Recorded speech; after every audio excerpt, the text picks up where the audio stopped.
Ken Dryden is named as one of the greatest minds in the NHL, one who not only had a soaring career as a goaltender, but made a name for himself in the game in every way that counted, from acting as a brick wall to prevent any team from passing through, to making a difference in the only way a goaltender can. Ken Dryden's career would eventually land him in the Hockey Hall of Fame and show to the world that he truly was one of the best who had graced the ice field. Yet this is not a tale of just pure victories, for Ken Dryden has faced plenty of pushback from people in the years since he has retired, especially in the handling of his hockey career. As Ken Dryden retired at the peak of his career, many asked what it would mean for the burgeoning career of this league legend and how long it could stand the test of time. That's right. Imagine being one of the greatest players to grace the ice hockey field, and instead of being grateful for that, you choose to leave it all behind. That is simply how many saw Dryden when he had made the fateful decision to hang up his jersey. Yet the test of time has shown that his records stand even to this day. That is the legacy that Ken Dryden represents to many. A career that was great, but could have been one of the greatest, if not for the untimely retirement of the goal scorer and the troubles it had brought his team after that. Ken Dryden had a playing career from the years 1970 to 1979, an almost blink and you'll miss it time period compared to other greats in the league. It was from the year 1974 that he dominated the field of the game, showing all his rivals just how much of a threat he was to each and every one of them. It was during this period that he came back to the NHL, winning 4 out of the next 5 Stanley Cups and Vezina trophies, a legacy that remains one of the most astounding feats of sportsmanship to this day, and one that modern-day players are still unable to match. Adding to his score, this amazing record of his had only been achieved after he had made the comeback journey from working at a law firm full-time during the 1973-1974 season. This was unheard of in the field of sports, as players usually stuck to one career path. But Ken Dryden was always cut a little different. As we will get to know later on as well, his career in ice hockey never stopped him from pursuing other paths. It would even lead him to Parliament and a position on the federal cabinet of Canada, a post of his that many Canadians would be a little too keenly aware of. Dryden's short career, spanning just 7 full seasons of games, were not nearly as long as those that had been seen by other players in the industry. This meant that Dryden was not breaking any career records or making any new feats in pure number terms. Where he excelled, however, was leading his team to Stanley Cup victories and Vezina Cups for himself. He would lead his team, the Montreal Canadiens, to victory time and time again, with Stanley Cup wins in 1973, 1976, 1977, 1978, and 1979. Ken Dryden knew the value that he brought to his team. He was a goaltender who excelled at what he did, and the more he played, the more he grew confident of that fact. Some might call it arrogance, some might call it confidence, but regardless of what it was, it made Ken Dryden drive a hard bargain with his home team. Things came to a head during the 1973-74 season when Dryden said that he was not being offered his market value. He was especially confident given the fact that he had just won the team a Stanley Cup and the Vezina Trophy the previous season. He tried to get the team management to budge on the pay they were offering him, but they would not move. In protest of this, on September 14, 1973, Ken Dryden announced that he was joining Osler, Hoskin and Harcourt, a Canadian law firm, as a legal clerk for the year. During this period, he skipped training and did not play a single game with the Canadiens. While the Montreal Canadiens had a decent year despite Dryden's absence on the field, the goal passing rate went up significantly due to the lack of Dryden as their goalie, with over 56 more goals being allowed in the 73-74 season compared to the previous one. Dryden would return to the team the following year, leading them to a number of victories over the subsequent years. Throughout his career, Dryden would lead his team to many victories, winning the Stanley Cup over 6 times, the Vezina Trophy 5 times, and a Calder Trophy. This made him the most decorated goaltender of the 70s in the sport of ice hockey. Despite his short but remarkable career, Ken Dryden left an impression that remains unforgettable to fans of the sport even to this day. Another controversy in Dryden's career occurred in 1979 when he decided to retire from ice hockey for the final time. This decision caught many fans by surprise, as Dryden was at the peak of his career and considered the best goaltender in the game. This sudden decision to retire took everyone by surprise. Both his rivals and fans were left dumbfounded. The unexpected retirement of such a prominent figure led to numerous speculation. Some believed Dryden Dryden had nothing left to prove, having achieved all there was in the sport. Others thought he might have wanted to pursue interests beyond hockey. This move solidified his reputation as a player who made decisions on his terms, never afraid to walk away from the game he dominated. Dryden's legacy is a blend of his on-ice achievements and his off-ice choices. His decision to value his worth and step away when he felt it necessary speaks volumes about his character. He wasn't just a great athlete, he was a person who understood the bigger picture of life beyond the rink. Dryden remains a significant figure in hockey history, and his story continues to inspire both players and fans alike. His career, marked by both triumphs and controversies, showcases a man dedicated to excellence and integrity in everything he pursued. In the time that has passed, much has been spoken of the decision of Ken Dryden to return since that time. A player retiring at their peak in the game is practically unheard of in the game, and this decision was one that took the people around them unaware. After his retirement from the game, Ken Dryden would pick up multiple career paths that he would stick with for various periods. During this time period, Ken Dryden showed that he was not bound by a single field and tried his hand in a number of jobs, using his expertise in ice hockey to augment the jobs that they held throughout this period. Ken Dryden leveraged the unrivaled experience and insight he had gained from his famous hockey career to write several books on the subject of ice hockey, such as Face Off at the Summit,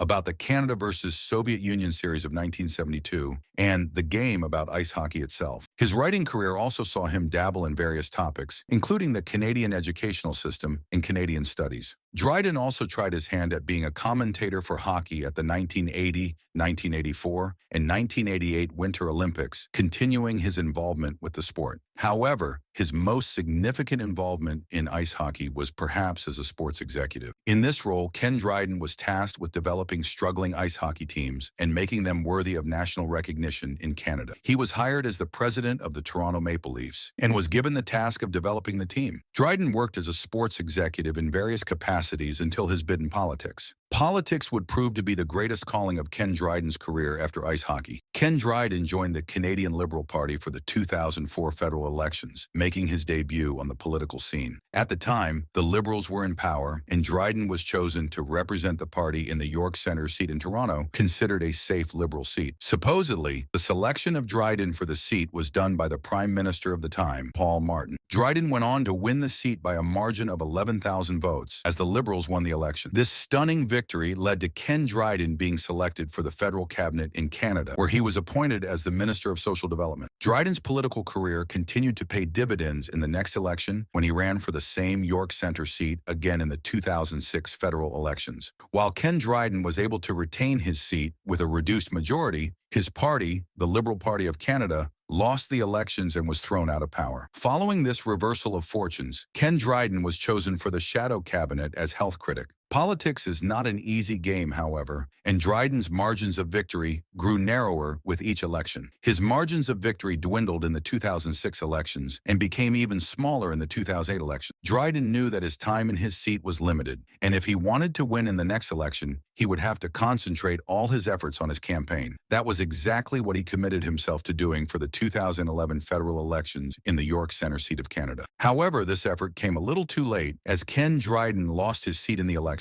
Despite being a recognizable name across Canada due to his NHL career, it seemed that his past political work had finally caught up with him, and he would have to face the consequences. During his political career, Ken Dryden also made a bid for one of the most powerful positions in all of Canada, the leadership of the Liberal Party of Canada. At the start of the leadership contest of the Liberal Party of Canada, Dryden's bid was considered one of the stronger ones due to his widespread recognition from his NHL career and being one of the most well-known players of the game. However, this bid quickly fell by the wayside as Ken Dryden finished a distant fifth in the leadership battle and was eliminated in the first round of the leadership election. His failure to convince people has often been attributed to the lack of charisma that Dryden possessed in his bid for leadership, one that saw him not utilize his strengths and present himself in a manner that was seen as lethargic and ponderous. Throughout his impressive career, Ken Dryden is remembered as one of the greatest goaltenders the game ever produced, making it into the Hockey Hall of Fame as soon as he was eligible. The legacy of Ken Dryden remains as one one of the biggest players to have ever graced the ice fields of hockey. He made his mark during his 7 short seasons in the game, never being afraid to know his worth and leaving when the time called for it. He ensured his name stood out among all the players of his generation, winning successive Stanley Cups and Vezina trophies. To some, 7 seasons might be considered too short a time to have achieved anything significant, especially in the fast-paced world of league sports where athletes often spend that much time just getting their footing. But for a player like Ken Dryden, he knew exactly what he wanted to achieve and how to achieve it. The game Ken Dryden played was simply on a different level than his opponents, of a different caliber altogether,